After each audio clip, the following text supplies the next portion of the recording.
don't know me. Drive by us. We don't know who he is, so we looking at the car like, who cares? He pull off. Who could? Straight up, I got respect for him. We was far from the shoot. We like from the corner. We look like cuz. Yeah, like What's up, cuz? He like, what's up? 50 ain't back down. 50 was banging out in the I know 50 was whooping him. 50's a big boxer. So I know he was tearing summer. And these was like 8'11 and these, you know what I mean? Rick, bro, I'ma your life up. For fun. There's a few times. This is not new. I do this all the time. In hip-hop, checking in is a big deal, but for rappers like 50 Cent, that just doesn't fly. And maybe the LA Crips didn't get the memo. Now, if there's one thing everyone knows, it's that 50 Cent's name carries serious weight in the streets. Before the fame, back when he was just Boo Boo, he wasn't some regular kid. He was a leader. He had a crew, and they didn't just follow him. They respected him like a boss. Man, 50 do more for you than any artist, than anybody does for their artist. More than Jay-Z. Young Guns was right there.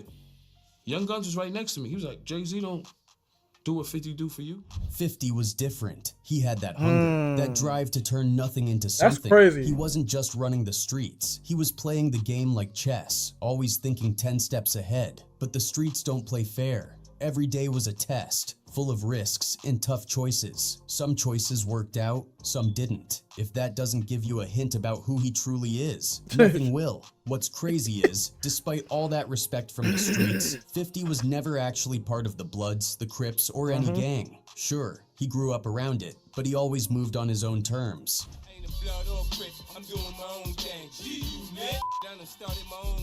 And that's where checking in comes in. A street practice that has rappers and fans debating whether it's about respect or straight up extortion. Basically, when a rapper or celebrity rolls into a city with a heavy gang presence, they're expected to tap in with local street figures for 50 not with that protection. tap in shit. Return, they might have to pay up, do favors, or put someone on. Check in. Imagine some gangster Crip. Straight up. Crip. Straight up. Some see it as a smart way to keep things cool. Others, they see it as a shakedown. Some artists play along, seeing it as a necessary part of the game, but not 50 Cent. He ain't back down. 50 was banging out in the I know 50 was whooping him. 50's a big boxer. Yo, what's this nigga name again? Smurf? And these was like, Bang him, Smurf? You know what I mean? And trust me, there are plenty of reasons why. Let's get into it. Way back in the rough streets of Queens, New York, before 50 Cent became a household name, his life was anything but easy. He didn't grow up in mansions or with money to fall back on. It was struggle from day one. Poverty, neglect, and a world filled with drugs and violence. That was his reality. And by the time he was 8, he had already faced more pain than most people do in a lifetime. Really looked like his son. At such a young age left a scar that never really faded. He once told Spin magazine, "After my mom passed, everything that went wrong because she wasn't there. If I wanted to go to the park and it would start drizzling, it was happening because my mom wasn't there." To deal with the loss, Curtis found comfort in his grandparents' basement. He told Oprah Winfrey that shutting himself away was his way of escaping, of avoiding the pain he didn't know how to talk about. Either your fear consumes you or you become a bit insensitive. So just after... Which one was it for you? There was a point that I was afraid. And if losing his mom wasn't enough, Curtis never even knew his father. The man was a ghost, gone before he could ever ask who he was. And honestly, 50 never cared to find out. To this day, he's never looked for him, never wanted to know. I have no interest in it. You know, the mistakes that I made early on, Larry, he could have been there to help me not make those mistakes. Damn right.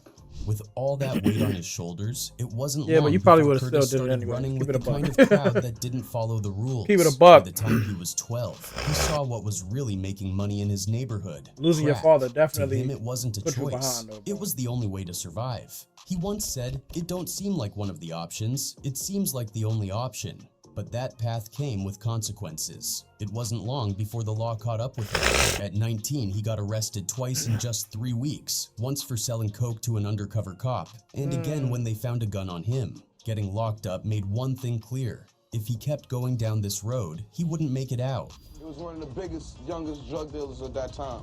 From 94, 95, he was one of the biggest, youngest drug dealers. At that time, he was like 19. So Boo Boo switched lanes. He wasn't just trying to escape the streets. He was trying to take over a whole new game. He rebranded himself as 50 Cent, a name that stood for change, hustle, and survival. He pulled his friends together and formed G-Unit, grinding their way up until they finally got a record deal. From that moment on, 50 wasn't just another hustler. He was about to take over hip-hop, but success didn't mean 50 the used to drawing have stopped. Spring Break on Far from lock, it. bro. There were beefs, breakups, and betrayals. G-Unit had its ups and downs. Tony Yayo ended up in prison. Some members walked away. And 50 himself got caught in conflicts that nearly cost him everything. One of the biggest? His legendary feud with Ja Rule. It all started when 50's friend Troy robbed Ja. After that, things got messy. 50 tried to smooth it over when they ran into each other at a club. But Ja wasn't having it. He was convinced 50 was part of the setup. Years later, Ja admitted the robbery happened, but denied that 50 had anything to do with it. You feel what I'm saying? But it had nothing to do with him. Like, I didn't even know you know this dude.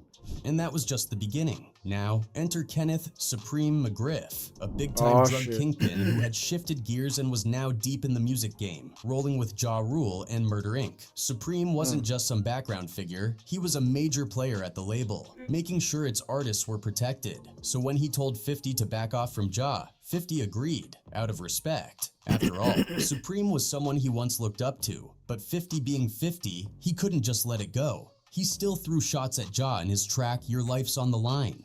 He even took out a few lines calling Ja a studio gangster who needed Supreme to get his chain back. But that little edit didn't change much. The beef was still very much alive. I don't believe you. I don't believe you. Then came the moment that really blew things up. Ja and 50 were booked to perform at the same club and things got heated. A fight broke out and by the end of it, 50 had Ja's chain in his hands. And if that wasn't enough, he went ahead and flashed it in his Life's on the Line music video. Ja, completely humiliated, ran straight to Supreme to get his chain back. And Supreme ended up swapping it out for a watch. At this point, Supreme was over it.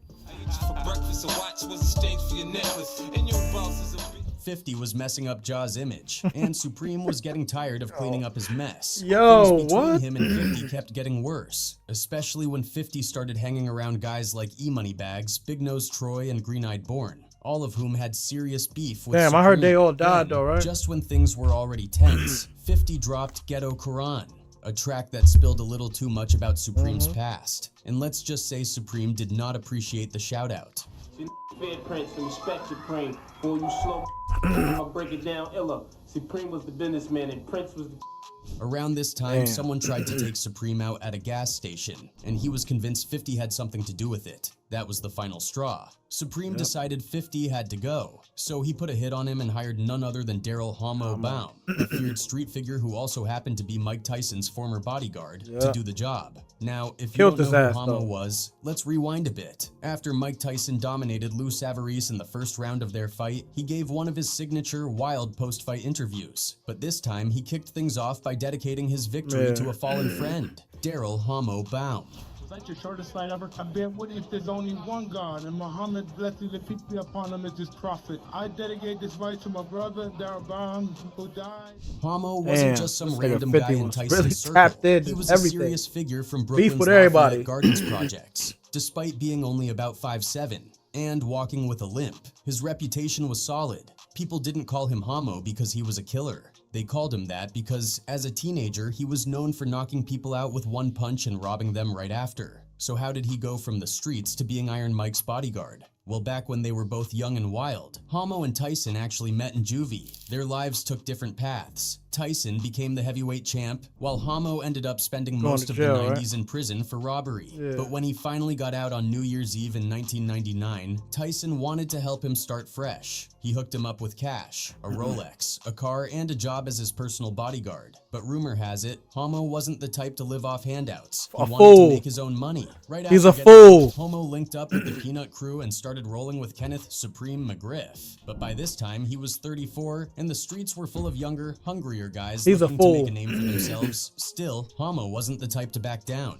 He made his presence known fast, pressing local dealers to work for him, and, at least for a while, he was reportedly staying at Mike Tyson's Connecticut mansion, the same one that 50 Cent would later buy. Doing dirt and then going back to Tyson's crib. Check, yo, this is what I be talking about. You gonna do the dirt and then do your shit in the street and then drive back to Mike Tyson's house and bring that shit back to his crib? That's ridiculous. That's disgusting. Sometimes you gotta just leave these niggas. A lot of these dudes, you have to leave them behind. You gotta leave them behind, bro. This nigga ain't nothing but a casualty, bro. Ended up getting cooked.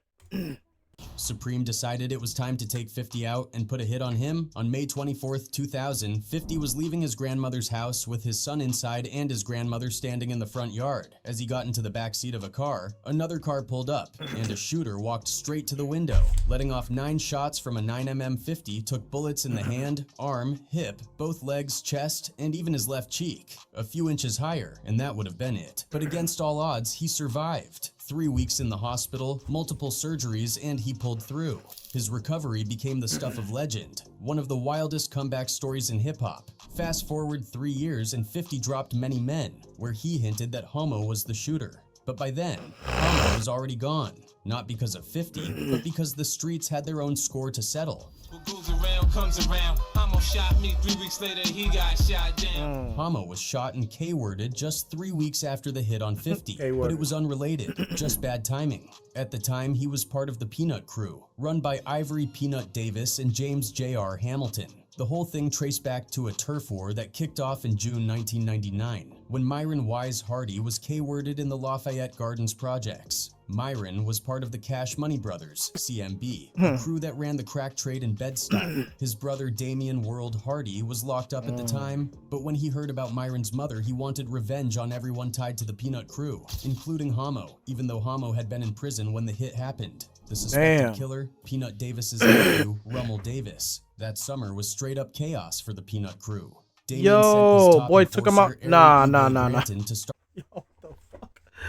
Yo, he took him out like John fucking Wick, bro. He ain't cared that what you call it was in jail, bro. During that time, he said everybody gotta go. Start wiping out Peanut's crew. The bloodshed started when CMB member Dwayne Thor Myers gunned down Gerard Kojak Mackins, one of Peanut's guys who was rumored to have supplied the gun used to K-word Myron Hardy. Then, just after 2 a.m. They on killing June niggas 10th, with 7.62, 2000, bro. Homo was lured to the corner of Quincy Street and Marcy Avenue by a woman. As he sat in his car waiting, eBay walked up to the driver's side and shot him in the back of the head, putting an end to Homo's brief return to Brooklyn. Tyson, still loyal to his fallen friend, covered all the funeral expenses. Meanwhile, Supreme McGriff's empire crumbled. He got hit with charges for DTF-icking, racketeering, and murder in federal court. What the hell is hitman's that? testimony, DTF? plus text messages and video evidence, proved that Supreme had been hiring cares for $50,000 a pop. With all his assets seized, even his lawyer was court-appointed. On April 9th, 2007, he was sentenced to life in prison. As for 50 Cent, his time was coming. In 2002, Eminem got his hands on 50's Guess Who's Back album through his attorney, who was connected to Eminem's manager, Paul Rosenberg. Eminem was blown away. He immediately flew 50 out to LA to meet Dr. Dre, and just like that, the next chapter of 50's career began. He landed a $1 million deal, dropped the No Mercy, No Fear mixtape, and put out Wanksta, which got even bigger after making it onto Bro, the that 8 shit Mile was one of the soundtrack. biggest Things were soundtracks I moving ever heard, fast. bro. Then, in February 2003, Get Rich or Die Tryin' dropped and exploded. It debuted at #1 on the Billboard 200, selling 872. Bro, Get Rich or Die Trying. Like my childhood, that was like my childhood's anthem right there, bro. Get Rich or Die Trying. Junior high, high school, Degrassi days. That's all you heard. This and Outkast. My baby don't mess around, cause I did. What a time to be alive. 1,000 copies in the first 4 days. The lead single, In Day Club, set a Billboard record for the most radio spins in a week. 50 was officially on top of the rap game. But just as one war ended, another was brewing. This time with The Game. Dr. Dre, who had signed 50, decided to bring The Game into G-Unit to give the crew a West Coast presence. The move made sense on paper, but there was a problem. The Game's manager was Jimmy Henchman. From the jump, Jimmy had a serious problem with 50. As 50's fame kept skyrocketing, Henchman started planting ideas in The Game's— Hold on. It wasn't whack this whole time? Jimmy Henchman was The Game's manager? Hold the fuck up. Hold on. Maybe I heard that shit wrong, bro. Say Jimmy Henchman right there. Hold on. The manager was Jimmy Henchman. From the jump, Jimmy had a serious problem with 50. As 50's fame kept skyrocketing, henchmen started planting ideas in the game's head, pushing him to turn against 50. In an interview, Henchman even admitted that the goal was for the game to surpass 50 in popularity. By February 2005, the feud was out in the open. The game, under Henchman's influence, declared war on G-Unit, even calling them out at Summer Jam. 50 stayed quiet for a while, but the tension was thick. Then on October 1st, 2005, G-Unit Radio Part 14, Back to Business dropped. On the track, emotional 50 finally responded, putting the game on blast and calling out Henchman for pulling the strings. See, that's why I don't like them old school man. Now you know Jimmy told him to do that. You know? Well, Jimmy, why you don't tell him how you gonna pay his bills then? This set off a whole wave of diss tracks and mixtapes, with the game through 2005 and 2006. But by 2007, things got serious. In March of that year, Jimmy Henchman's 14-year-old son was walking into his father's office building when Tony Yayo and G-Unit affiliate Lodi Mac confronted him. Yayo allegedly slapped the kid while Lodi Mac flashed a gun. The whole thing was caught on camera, and Yayo got arrested. The charges against him were later dropped, but Lodi Mac took the fall, claiming he was the one who hit the kid. Look at his mouth. He ended up getting sentenced to 2 years in prison. But just weeks after getting out of prison, Lodi Mac was gunned down in New York. This wasn't some random street beef. Jimmy Henchman had put a hit on him.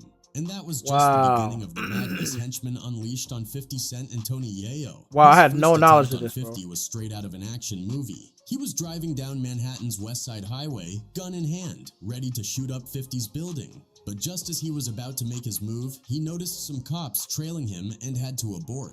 That didn't stop him though. He got even bolder, hatching a plan to blow up 50's bulletproof van, figuring an explosion was the only way to take him out. And he didn't let up on Yayo either. Henchman arranged a drive-by at Yayo's mom's house using a silenced pistol, making it clear that nowhere was safe. Then, in one final attempt, he spotted Yayo's Bentley, parked and lit it up with bullets. The crazy part? Yayo was actually in a bulletproof van parked right behind it. He walked away without a scratch. At this point, 50 had just about enough. You know, my issue was really more with Jimmy Henchman.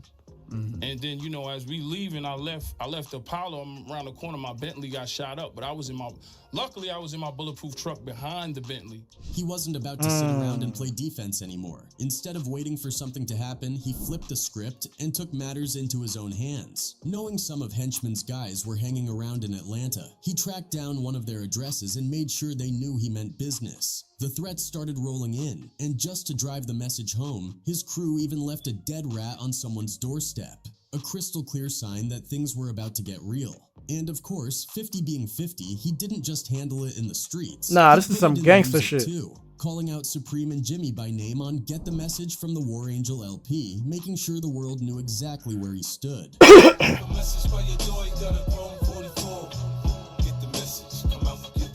But in the end, karma came knocking for Jimmy Henchman in the worst way possible. After years of running the streets, making moves, and playing the game his way, the law finally caught up with him. He got hit with charges for drug trafficking, money laundering, witness tampering, and even MDR for hire in connection to Lodi Mac's death. And on November 29th, 2017, the final chapter of his story was written. He was convicted and sentenced to not just 1 but 2 life sentences, sealing his fate for good. Meanwhile, 50.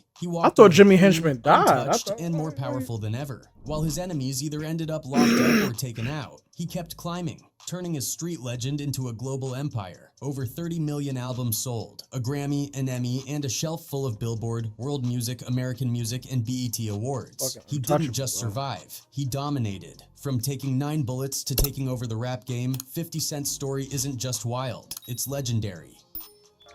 I ain't gonna lie. Oh, we gotta do this. We definitely gotta do this another time. But yo, that was the end of that video, man. Hope y'all enjoyed that. Hit the like button, share, comment, all that good shit, man. See you on the next video.